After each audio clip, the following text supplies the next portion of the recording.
কবিতাটির নাম হচ্ছে স্বাভাবিক মৃত্যু যেন বিলাসী স্বপ্ন।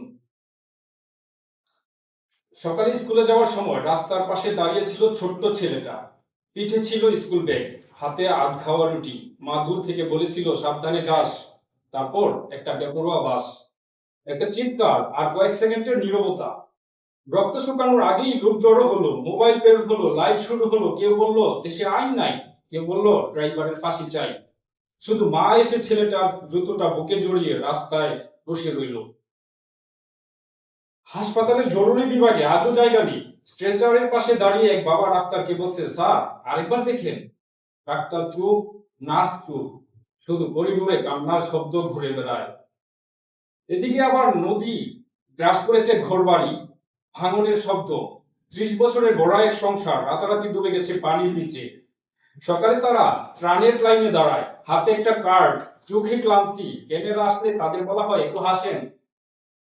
এক তরুণী বলেছিল, আমাকে বড় স্বপ্ন দিও না, শুধু নিরাপদে বাসায় ফেরার নিশ্চয়তা দিও।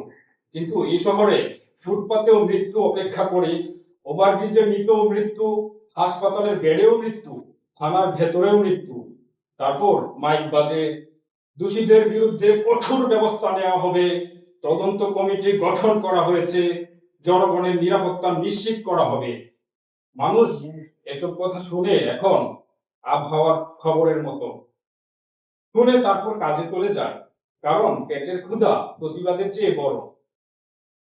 বিশ্ববিদ্যালয়ের হলে রাত জেগে ছেলেটা স্ট্যাটাস দিয়েছিল, বিচার চাই। ভোরে তার বন্ধুরা তার নিথর শরীরের পাশে দাঁড়িয়ে কাঁদলো।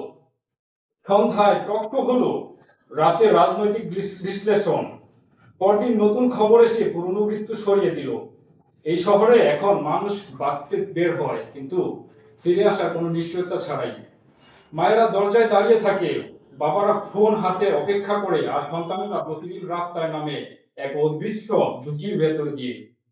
তবুও পতাকা উড়ে, মিছিল হয়, বক্তৃতা হয়, প্রতিশ্রুতি আসে। শুধু সাধারণ মানুষ প্রতিদিন একটু একটু করে শিখে যায়, এই শহরে স্বাভাবিক মৃত্যু এখন সবচেয়ে বিলাসী স্বপ্ন।